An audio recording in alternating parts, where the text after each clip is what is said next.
Thank you. Hello, dear teachers. You really mean it when you say that my feeling good and my feeling bad is only about me related to me. You can use a lot of different excuses.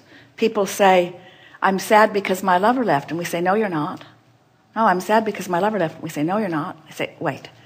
I wasn't sad, my lover left. Now I'm sad. I'm sad because my lover left. And we say, no, you're sad because you're not in alignment with who you are, and you may be attributing into that. But you have control. You don't have control over whether your lover leaves, but you have control over the direction of your thought.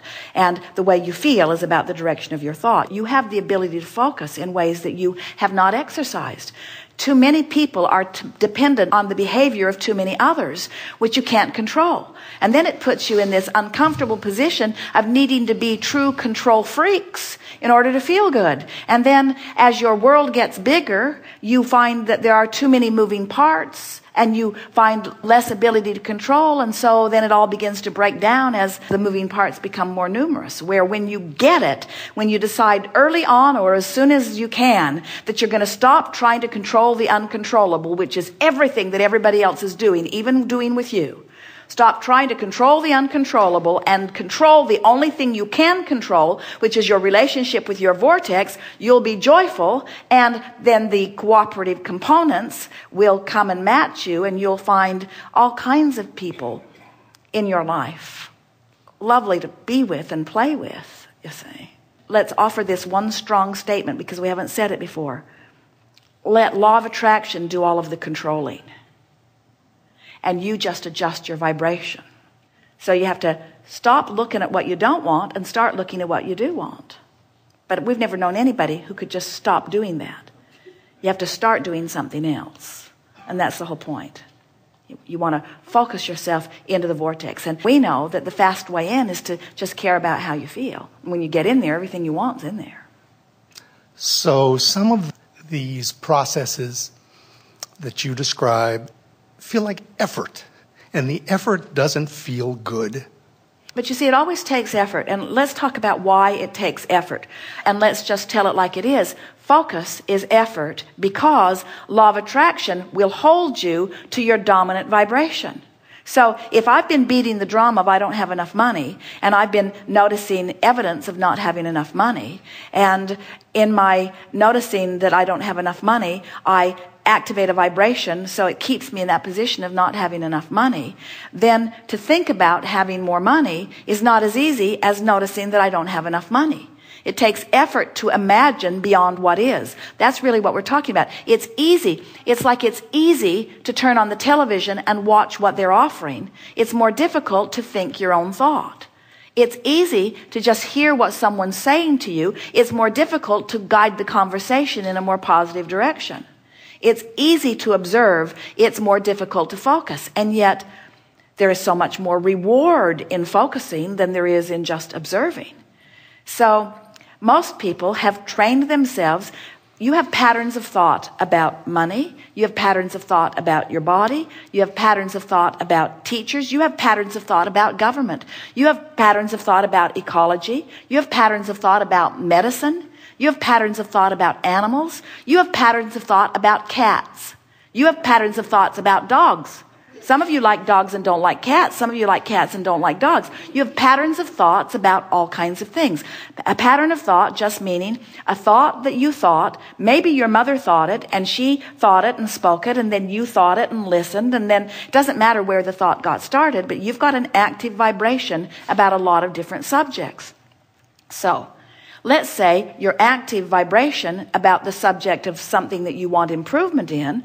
Let's say your active thought is that we are in the middle of a financial crisis. And let's say that your active thought is that costs are going up and incomes are going down, and the government is trying to fix it, but there are so many moving parts that even the best of them are in a state of confusion. And so that's your active thought, that you've talked about it, you've thought about it, you've listened, you've reasoned it out. That's your active thought. Well, it takes discipline to think a different thought. And many people would say, it's not just that it takes discipline to think an improved thought. Abraham, I don't want to think an improved thought because I've been trained to tell it like it is. I've been trained to face reality, to tell the truth. So now this vibration, this reason that it's harder to think a different thought has many layers of reasons. My mother told me to always tell her exactly the truth. And I don't always do it, but I feel guilty every time I don't.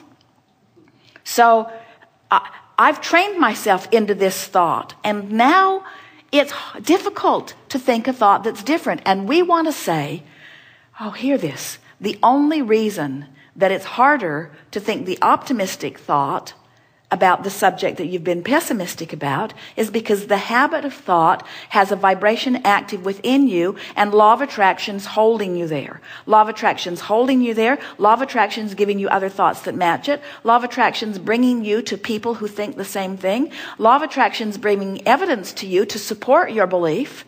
In other words, of course it's hard because reality has been formulating around it, and you believe your reality. And oh, did you just hear that? You believe that reality, and we want you to believe this reality. We want you to believe the vibrational reality. We want you to believe the reality of the whole of you, you see. And when these two realities merge, and the only way this is so good. The only way these two realities can merge is if you come this way into your vortex, because your vortex is never going to merge with this reality. If the source within you would merge with sickness, your planet would be sick and dead soon. If the source within you would merge with economic decline, it would be over for you. In other words, there would be endedness, but that's not ever going to happen because the whole system is such that the source within you holds the leading edge position that is achieved by your asking from the contrast that you live. Are you getting that? When you know what you don't want, you ask for improvement, and improvement becomes the new order of the day. And the new ones being born and all the new energy coming in all come from that vantage point. We've all got a perpetual well-being thing going on here that no matter how negative any one of you get, you cannot disrupt the system. All you can do is pinch yourself off and have an unpleasant time for a while until you croak, and then you're right back in the game again. You see. And in those instances in which I actually feel good or bad, then it's about me to me. When you recognize how you feel, then you are taking responsibility for what's happening. In other words, when we first began expressing in this way, it was delightful to watch Esther, because when something really wonderful would happen, she would say, I did that. Mm-hmm. And when something not wonderful would happen, she would say, I did that. And there was something empowering about knowing that since she did it, she could do it a different way if she chooses to. But it's easy to forget because there are so many moving parts. It's so easy to give other people credit for the way they behave. That's sort of what feels logical to you. But it isn't logical, because the way they're behaving to you always matches your expectation. People will raise or lower to the level of your expectation. And that's why sometimes it's hard to focus yourself into a new place. As we say, you've been thinking that way, you've been getting feedback, which is why you think that way, so you get feedback, which is why you think that way, which is so you get feedback. It's just a spiral of attraction, you see. But only when you care about how you feel, so you start directing your thoughts based upon how they feel rather than upon the reality. Esther will say, Abraham, but it's true. Not so much anymore, but she tried it for a while. But Abraham, but it's true. You got to give me that. And we say, don't use the truth of something as your criteria for your focus, because there are all kinds of things that are true that you don't want to keep active in your vibration. There is a rampant active vibration around the world, and especially in your planet, that said times are financially hard. And as long as you keep beating that drum, the stuff that's queued up for you in your escrow, in your vibrational reality, will be slowed down, because your thinking that times are hard puts you in a place of disallowing them. Meanwhile, there are people who are accustomed to thriving in all times that are making out like bandits. And then you say, that's wrong. You're not supposed to thrive in this hard economy. We're all supposed to suffer in this suffering economy. We say, hear what you're saying. You want to praise success everywhere you see it. You want to praise thriving everywhere you see it. You want to tune yourself to thriving, not to failing, you see. You can tell by the way you feel how the source within you is looking at it. Source within you is not worried about this economy. And when you do, you feel bad. But you don't feel bad because you're worrying about the economy. You feel bad because you're separating yourself from source, who does not worry about the economy, and using worrying about the economy as your excuse to separate yourself from source. Starting to get this, aren't you? You're not ever going to look at the absence of something that you want and feel good. It's just that simple. You cannot look at lack and be in alignment with who you are. You cannot criticize and be in alignment with who you are. You cannot be mad at somebody and be in alignment with who you are. You cannot be afraid of anything and be in alignment with who you are. A battle against anything is a battle against you. Yes. That's the best way of saying it. A battle against anything is a battle against your alignment. That's it. That's it. That's the only thing you have to know. Oh, and think, while it's a little difficult to wrap your thoughts around this because it's not the way many of you have been thinking, we got to tell you, it's a whole lot easier than getting all those moving parts to line up. So let's see. So Iraq is a mess. And they weren't a mess before, but now they're a mess. And maybe it's our fault that they're a mess, but they had problems and we wanted to straighten them out, and now we've just made it worse. But now Iran, right next to Iraq, they've never gotten along with each other. And I don't really understand why they've not gotten along with each other. It goes really far back deep. They probably don't even really know what it is, but they're sort of pitted against one another. And now it looks like we're sort of going to be swept into that. And then Israel, I don't really understand what's going on over there. And then the Palestinians, I don't know whose land it really was to begin with. And I don't know why they want to live there when there's so many other places that they could live. And I don't know why this little piece of land is so important to them. And I don't know why we're also supportive of them and why we're not more supportive of that. I don't know how to get them talking to each other. It seems like if they could all just get along, but it doesn't look like they're going to get along. And we send emissaries over there and they don't seem to understand it. It's just too big. It goes too deep. And this is our 50th year of really trying to involve ourselves in it, and it is getting bigger and getting worse. And there have been many hundreds of thousands of people that have died in this conflict, and I don't really understand what any of them thought about it, and I don't know what to do about it. And I know that there are a lot of people that I love that are over there that are working on it and trying to do something about it, and I know they all have their perspective, but I don't know how broad their perspective really is. I don't know how much those soldiers that have gone to really fix it really understand about all. I don't know how much they get to really talk to the people that are there. I don't really know what the Iraqi people are really thinking or feeling. I don't think they really like us very much. I think they would like us to leave, and yet I think they're afraid that if we leave that things will get worse. And I don't know. I thought I voted for someone who was going to do something different about it, but I don't know what he was dealing with. I don't know who said to him when he got there, but it seems to me that what he said before he was elected and what he's doing after he was elected was not really the same thing. And I sure would like to talk to him about it, but I don't think there's much chance that I'm ever going to get to talk to him about it. I'm not even sure if he really has a clear idea of what to do about it, but there are just so many, and we say, just kill me now. How are you ever going to sort that all out? Now let's talk about Michael Jackson's death. So, how are you going to sort that out? How are you going to sort that out?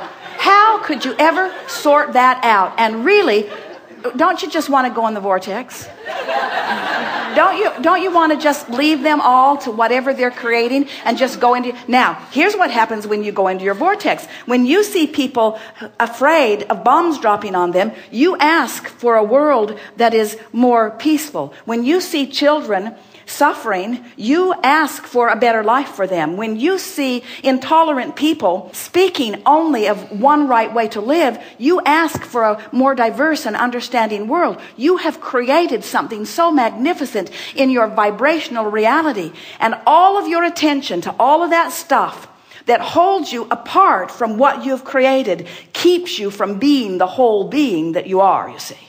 Trying to control the uncontrollable keeps you outside of your vortex. And these simple processes of wanting to feel good and reaching for the thought that does and reaching for the thought that does and reaching for the thought that does until it does. And then holding to the thought that did feel good and holding to it until you have activated and trained yourself into that vibration. Until you become a vibrational match to the better world that you are asking for. The better world cannot show itself to you But in the moment you become a vibrational match to the better world that you're asking for, it'll show up here and here and here and here. You'll rendezvous with those on the same wavelength. When you try to talk to anyone who's on a different wavelength, it's just blah, blah, blah, blah, blah. How unsatisfying. You express your truth. They express theirs. Nobody hears anybody. It's just more combat. Oh, we might as well just drop bombs on them because we don't understand them and they don't understand us. But when you get into the vortex, now cooperative components assemble. Wouldn't you love to have political leaders in the vortex where other political leaders could rendezvous with them where the solutions are, you see? But you can't take your political leaders and drag them into the vortex. You can, when you see them not in the vortex, you can want them to be in the vortex. Then you can script them in the vortex. Then you can imagine them in the vortex. Then you can watch for evidence of them being in the vortex. In other words, you can inspire people into the vortex by seeing them there. But you got to be in the vortex to do that. You create a better world only from inside the vortex. You've created a better world for those who are not resisting it and for future generations with everything that you put into your vortex, into your cooperative vortex. But when you look at the reality and hold yourself apart from it, then you're not going to see it in your life experience. Not because it's not here to be seen, but because you're holding yourself on a different vibrational channel. So when you run around waiting for somebody to do something, to make something better, somebody needs to get more money and give it to them, and somebody needs to take more money away from them and give it to them. There are too many moving parts. But when you get into the vortex, everything that you have put into your legacy, everything that is lined up for your inheritance, comes quickly and easily to you. And then the hard part, which is people who are outside the vortex, looking at you in the vortex thriving. You got to be strong enough that their discomfort with your thriving doesn't throw you out of the vortex. Because you can't get sick enough to help sick people get well, and you can't get poor enough to help poor people get rich. In other words, you can't suffer yourself into their understanding. You have to succeed yourself into their success. You have to appreciate yourself into their well-being. You have to adore yourself and them into their thriving, you see. You got to be in the vortex, or you got nothing to give nobody. That was good too.